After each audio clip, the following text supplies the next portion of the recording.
여러분 안녕하십니까? 오승종 변호사입니다. 저작권법의 가장 중요한 개념 중에 하나가 창작성입니다. 어떤 지적재산권이 성립하기 위해서는 성립 요건이 필요한데, 따라서 저작물로 성립하기 위해서는 저작권법에서 정하고 있는 요건을 갖추어야 됩니다. 우리 저작권법에서는 저작물로 성립하기 위한 요건 중에서 가장 중요하고 기본이 되는 것으로 창작성을 규정하고 있습니다. 창작성이 있어야 비로소 저작물로 인정을 받을 수가 있습니다. 다시 말하면 모든 콘텐츠가 다 저작권의 보호를 받는 것이 아니라 그 콘텐츠 중에 창작성을 갖춘 것만이 저작권의 보호를 받게 됩니다. 그럼 창작성은 무엇이냐? 제가 지난 영상에서 한번 말씀을 드렸는데요. 창작성이라는 것은 두 가지로 구성이 됩니다. 첫째는 남의 것을 베끼지 않았다. 즉 자기 자신의 독자적인 어떤 정신활동의 산출물로서 이 작품이 나왔다는 것, 그것을 의미하고요. 두 번째로는 최소한도의 개성을 갖추고 있을 것. 이것은 다른 말로 하면은 누가 만들어도 같거나 비슷하게 되지 않을 것. 네, 이것을 의미합니다. 그래서 이 두 가지 요건, 즉 첫째는 남의 것을 베끼지 않았을 것, 두 번째로는 그러면서 최소한의 개성을 가지고 있을 것. 이 두 가지 요건을 갖추면 비로소 창작성이 있다. 이렇게 이야기를 할 수가 있겠습니다. 그러니까 남의 것을 베끼지 않았다. 다시 말하면 자식이 자신의 독자적인 정신활동의 산출물이다 하는 것과 그 다음에 이 작품이 최소한도의 개성을 가지고 있다. 그것은 바꾸어 말하면 누가 만들어도 같거나 비슷하게 될 것이 아니다. 네, 하는 이 두 가지 의미를 포함한다. 이렇게 말씀을 드릴 수가 있겠습니다. 여기서 이제 최소한도의 개성이라고 하고 있는데, 그것은 아주 그런 독보적인 개성을 의미하는 것이 아니라, 최소한도의 개성이라고 하는 말에서 우리가 알 수 있는 것처럼, 그 개성이 아주 뛰어난 개성을 의미하는 것은 아닙니다. 다만, 누가 만들어도 이건 이렇게 만든다. 일반적으로 다 이렇게 만든다. 그 정도만 아니라면은, 그러니까, 일반적인 어떤 것과 구별될 수 있을 정도의 그런 차이점, 이 정도면은 그 최소한의 개성을 갖추었다, 이렇게 보고 있습니다. 사례를 들어서 한번 말씀을 드려볼게요. 잘자 내 꿈꿔라는 그 인형 사건이 있습니다. 지금부터 한 20년 정도 지난 사건인데요. 당시 이제 2000년도가 되기 바로 직전이었습니다. 1999년도 연말이었죠. 그 무렵 어떤 TV 광고가 굉장히 인기를 끌게 되었습니다. 어떤 광고였냐면 이제 그 당시에 가장 인기를 끌던 남녀 가수, 그 남자 가수로는 조성모라는 가수가 있었고요. 여자 가수로는 이정현이라는 가수가 있었습니다. 이 두 가수가 등장했던 어떤 이동통신 광고였습니다. 지금도 여러분들이 인터넷에서 잘자 내 꿈꿔라는 그런 광고를 검색해 보시면 그 광고를 그대로 볼 수가 있습니다. 이 광고의 내용은 이제 그 남자 주인공이 여자 주인공에게 어떤 선물을 주기 위해서 선물을 하나 들고 나갔는데, 이 여자친구하고 만나고 있는데 선물을 언제 줄까 하고 이렇게 기회를 엿보고 있는데, 갑자기 이 여자친구가 이제 전화를 받는 거예요. 누군가로부터. 그 전화를 받더니 뭐라고 얘기를 하더니 잘자 내 꿈꿔 하고 끊어버리는 거예요.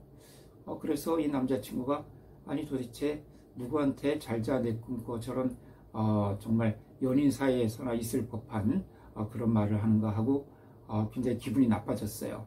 자기 말고 다른 사람에게 그런 멘트를 하는 것이 굉장히 기분이 나빴던 거죠.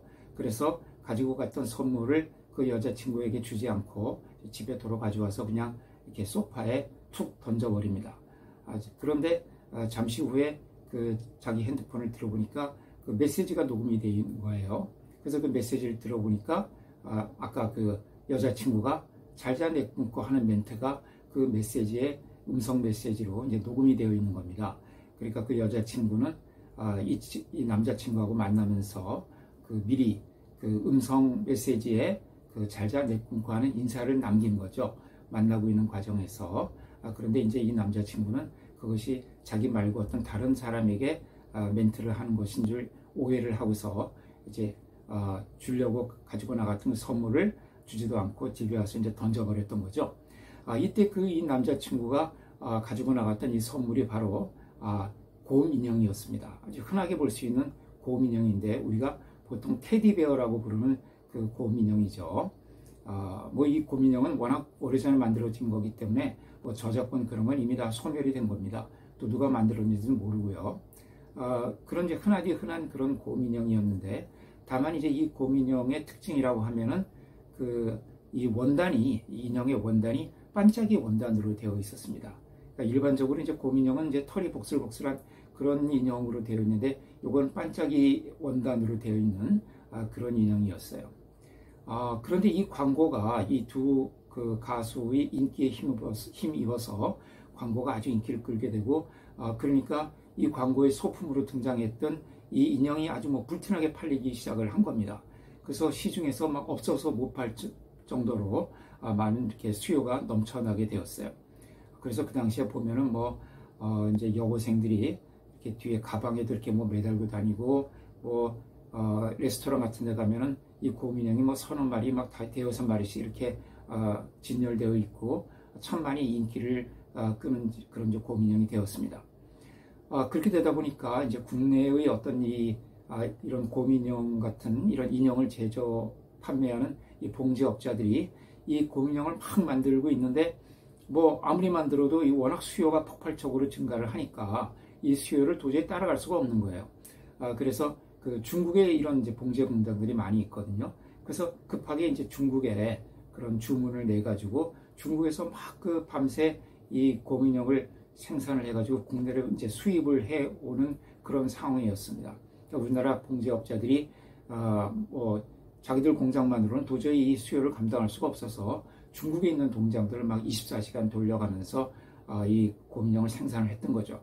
그래서 막 이게 생산된 곰 인형을 국내로 들여오려고 하는 그런 참이었는데 우리나라에서 어떤 사람이 이 곰 인형이 자기의 저작물이다, 자기의 창작물이다 해서 이 곰 인형에 대해서 이 반짝이 곰 인형을 그 한국저작권위원회에 저작권 등록을 하고요. 등록을 하면 이제 그 등록증이 나옵니다. 보통 이제 한국저작권위원회 등록을 신청을 하게 되면 한 일주일 정도면 이제 등록증이 나오거든요. 이 저작권은 특허나 상표처럼 그렇게 심사를 오래 하지 않습니다. 또 엄격한 심사를 거치는 것이 아니기 때문에 대부분의 경우에 신청을 하면 한 일주일 안에 그 등록증을 받을 수가 있습니다. 아주 특별한 문제가 없다면요. 그래서 이 사람이 이제 그 등록증을 받아가지고 그 등록증을 가지고 여러 세관마다 다니면서 다 신고를 했습니다. 지금 그 중국에서 수입해 들여오려고 하는 이 반짝이 곰 인형은 내 저작물이다. 이 등록증을 봐라. 내 저작물이기 때문에 지금 중국에서 들어오는 것은 다 내 허락 없이 만들어진 그 불법 복제물이다. 그러니까 통관을 시켜서는 안 된다. 이렇게 신고를 했던 겁니다.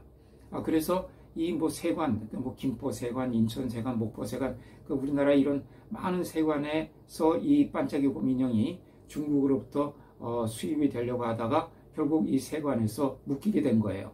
그래서 국내에 반입이 결국 되지 못하고 세관에 묶여 있게 되었고요.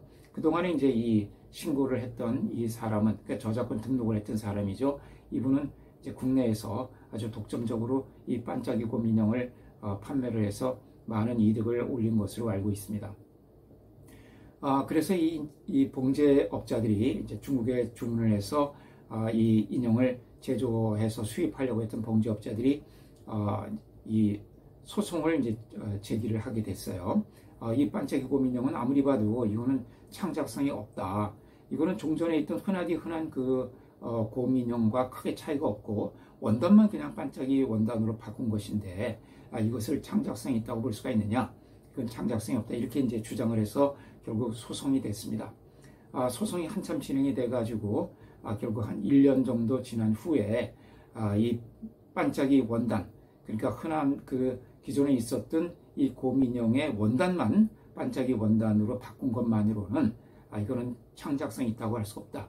그러니까 누가 만들어도 같거나 비슷하게 될 수밖에 없는 정도의 그런 곰 인형이지 이것이 어떤 저작권법에서 저작물이 되기 위한 요건으로 규정하고 있는 창작성을 충족할 정도의 그런 그 개성이 있다고 볼 수는 없다 하는 이제 이런 판결이 났습니다. 그리고 이제 그 판결이 결국 대법원까지 가서 확정이 되기는 했거든요. 그런데 이 과정에서 그 봉제업자들은 재판에는 결국 승소를 했지만은 엄청나게 큰 타격을 입었습니다. 왜냐하면 이런 제품, 이런 인형 제품 같은 거는 그 유행성이 굉장히 짧거든요. 그래서 흔히 이제 이런 것을 그 라이프 사이클이 굉장히 짧다고 하죠. 그러니까 굉장히 유행에 민감한 그런 상품입니다.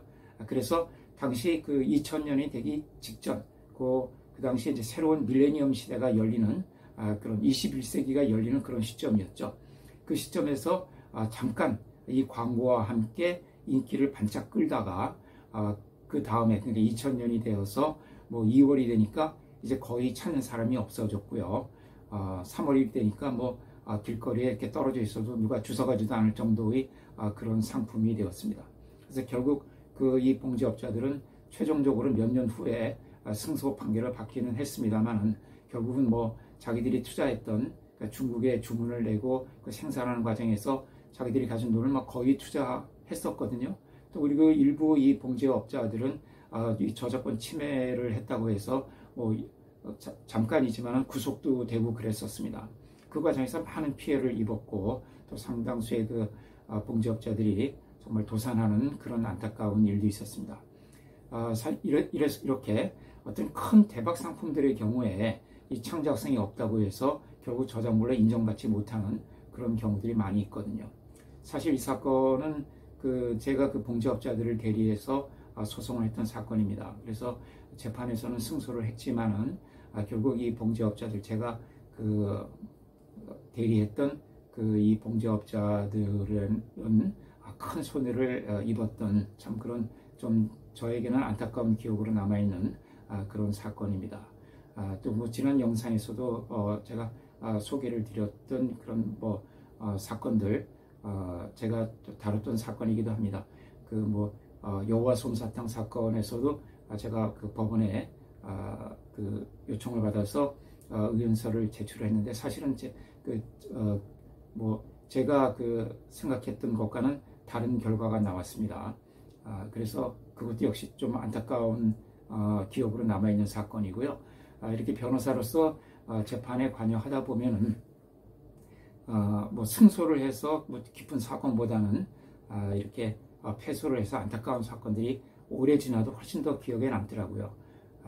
앞으로도 여러분들에게 제가 또 담당했던 이런 사건들, 또 지난 시간에 말씀드렸던 메들리 음반 사건 같은 것도 이제 제가 관여를 했던 사건인데 이런 사건들이 저작권법적으로 또 중요한 사건들이 상당히 많이 있었습니다. 그래서 그런 사건들을 통해서 또 제가 사건을 담당했다고 했기 때문에 그 내부적인 또 속사정도 제가 깊이 알고 있거든요. 이런 사건들을 통해서 이 저작권법에 대해서 좀 더 깊이 있게 또 재미있게 배워나가는 그런 기회를 갖도록 하겠습니다.